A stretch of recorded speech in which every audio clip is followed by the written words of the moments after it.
The gang suckers always like to play with the reflection in this art mirror.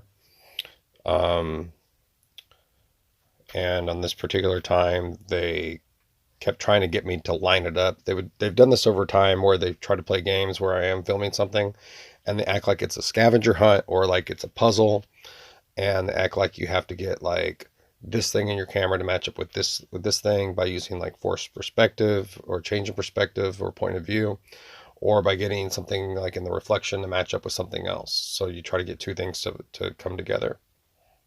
And here's an example of what looks kind of like a skull to me, maybe like a bunny skull or a monster skull.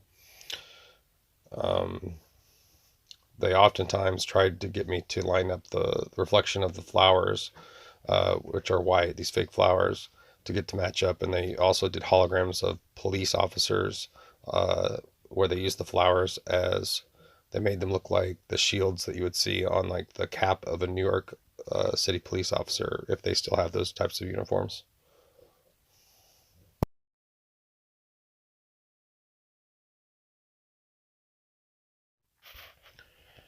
Okay, what you're about to see happen after the freeze frame is it's going to look like the image just sort of split apart in a way.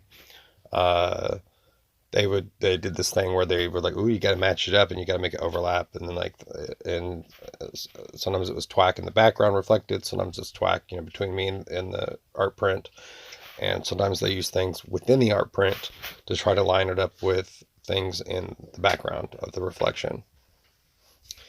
And in a moment here, I'm going to continue the video, and you'll see here right about now where it appears like it's almost coming out of focus or it's like a double image, but they did things like that all the time.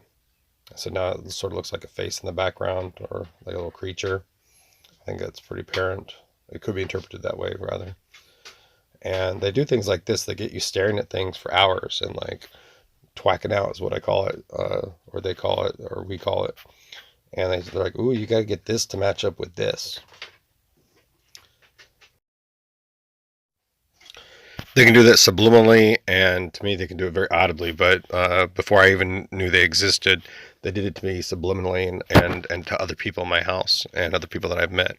And they just get you like either they turn you into a picker or they just get you like hyper focused on something where you're just obsessing over just these trivial things that don't make sense, or like an art project and it's really just it's just an utter mess, and they just literally get you doing things that you think are important or just or neat or significant or interesting, and you wind up it's like a nightmare. You wind up doing it forever, and maybe sometimes it turns out to be something that you wanted to do, or that you're glad that you did, and then other times it's like what the fuck am I doing, like spending like 2 or 3 hours playing with hair clipper guards, uh, and I can't put them down, and it's just it's a nightmare.